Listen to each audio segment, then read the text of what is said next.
Salut à tous, j'ai la chance d'avoir avec moi le HTC Legend qui est un appareil donc sous Android avec un grand écran capacitif multitouch AMOLED.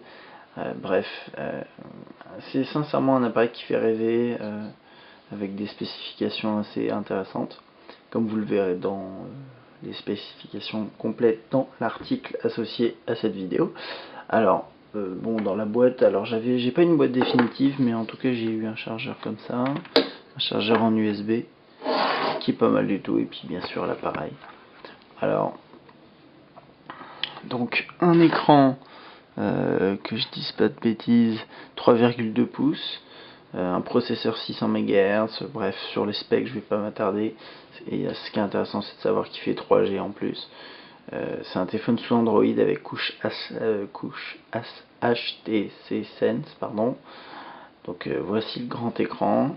Ensuite après on retrouve un peu le design comme sur le Hero, avec cette petite inclinaison ici qui est un peu moins prononcée que sur le Hero, et c'est pas plus mal d'ailleurs. Des boutons physiques là, accueil on va dire, menu, retour et rechercher. Ici un trackpad avec bouton OK. Là, le micro USB, rien ici.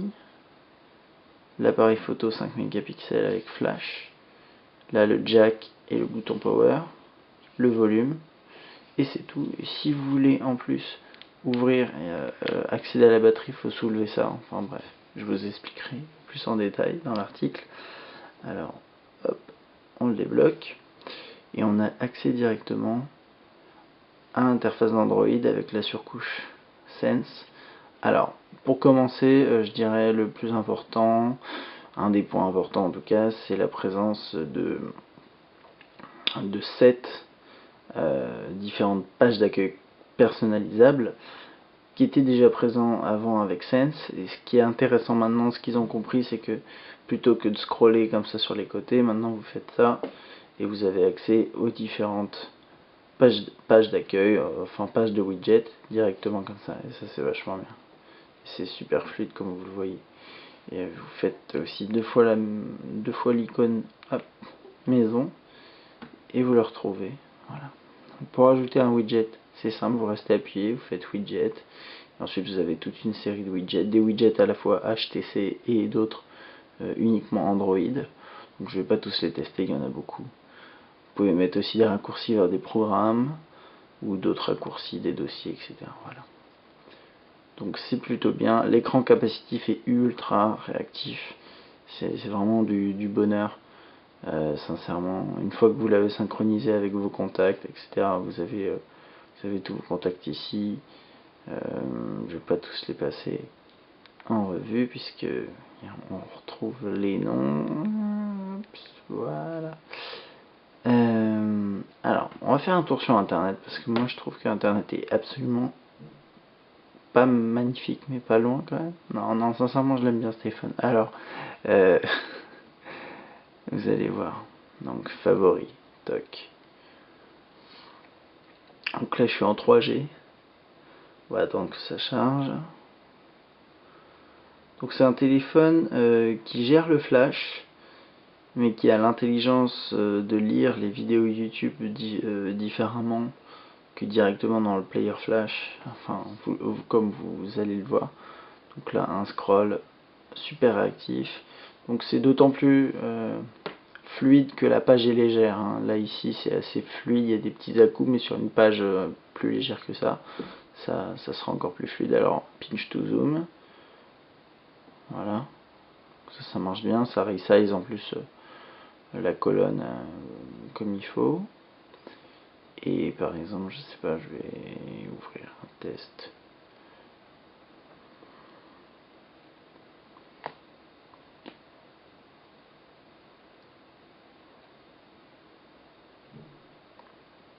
Donc ça charge. Donc la vidéo s'affiche. Ici, oups, on fait défiler l'article. Les photos s'affichent bien. Alors je sais pas, ça marche. Vous voyez ce genre de truc par exemple, ça c'est des trucs en JavaScript, ça s'affiche alors qu'il y a pas mal Le nombre de téléphones qui affichent même pas ça, c'est incroyable. Donc moi je trouve vraiment ce téléphone vraiment impressionnant. Oups, la vidéo YouTube, s'il vous plaît. Allez, tu vas pas me décevoir, non. Bon, alors là c'est pas dit que ça charge parce que je sais que, je sais pas, en 3G j'avais des petits blocages, donc ça chargeait indéfiniment. On va pas attendre, mais en tout cas ça charge directement l'application YouTube, ce qui est super intelligent. Donc voilà, alors ça c'est pour la navigation web, ce qui représente quand même pas mal de choses. Sinon vous avez des applications Twitter préinstallées avec pas mal d'options. N'oubliez pas que l'intérêt d'Android, c'est que vous pouvez installer pas mal d'applications via Android Market. Il y a beaucoup de sites internet qui parlent d'Android.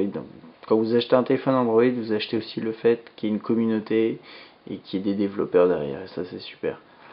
Et l'OS de Google bien sûr, avec tout ce qui est synchronisation. Donc là vous avez en gros synchronisation de votre compte Gmail, donc comme ça, avec cette application Gmail, je vais pas m'attarder dessus, c'est très classique, les contacts, les agendas, tout ça qui est synchronisé en permanence. Ça c'est Android de base de toute façon. Ouais. Donc du coup ce qui est intéressant ici c'est la surcouche Sense qui est vraiment réussie, qui rajoute notamment le multitouch, etc. Alors ça c'est pour l'appareil photo qui est assez intéressant. C'est un 5 mégapixels, l'autofocus se fait comme ça. Pour prendre la photo, faut cliquer là. Moi le problème c'est comme j'ai pas mis de carte SD, je peux pas prendre de photo. Alors c'est assez étrange, mais on voit que j'avais pu tester, la qualité était pas mal. Et vous avez vu, on peut faire l'autofocus avec le doigt sur une zone. Et ça c'est pas mal du tout je trouve. Vous pouvez passer ici en mode photo, pardon, vidéo. Ok, je pourrais pas filmer non plus. Donc ça c'est un peu bizarre, mais bon, vous avez juste à acheter une micro SD et puis c'est une qualité 5 mégapixels, ce qui en soi est pas mal du tout. C'est un écran AMOLED qui a plutôt une belle luminosité, quoi, je trouve. Que dire de plus? Il n'y a pas grand chose à dire. Après, c'est énormément d'applications. Alors ouais, c'est vrai que je suis assez bloqué par le fait de ne pas avoir de carte micro SD, donc il va falloir penser à en acheter une. Niveau téléphonie, grand classique. Sur votre répondeur SFR.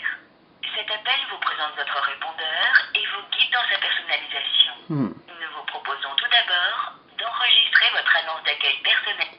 Donc bon, ça c'est normal. Ensuite, je sais pas si vous avez vu, j'ai ça aussi. C'est parce que c'est un téléphone que j'ai. Le Legend, faut savoir qu'il est uniquement chez SFR pour l'instant, il me semble. Là, j'ai reçu. Alors oui, ça c'est. Bah, je finis au moins ce que j'étais en train de dire. Et du coup, il y a pas mal d'icônes comme SFR TV, SFR répondeur, etc. qui permettent d'accéder à certaines options directement. Et ici, on a ce panneau de notification qui est assez intéressant, qui nous montre certaines choses comme ici le code de mon répondeur, ce genre de choses. Bon, enfin, quand vous recevez un texto ou un email, même une notification Twitter, ce genre de choses, voilà. Et ça, c'est l'application YouTube dont je vous parlais. Et après, le but, c'est d'aller sur le market et de faire votre marché, sans mauvais jeu de mots. Et ça, c'est la puissance Android. Avec, en plus, la fabrication, la qualité de fabrication de HTC, qui fait souvent des terminaux, mais vraiment magnifique. Enfin, je le trouve vraiment beau. Il tient très très bien en main. Il est en métal. C'est une sorte d'alu brossé. Je sais pas. Moi, j'avais adoré le Hero et le Legend. Je le trouve génial également. J'aime pas trop le design du petit trackpad en bas. Mais sincèrement, c'est un super téléphone, super smartphone sous Android grâce à HTC et à son expertise, notamment en interface comme ici avec la surcouche Sense. Donc un excellent, je trouve, smartphone Android pour ceux qui débutent ou même qui veulent aller un peu plus loin, ou ceux qui ont aimé le Hero et qui veulent aller plus loin au niveau des capacités, des spécifications. Voilà. À bientôt.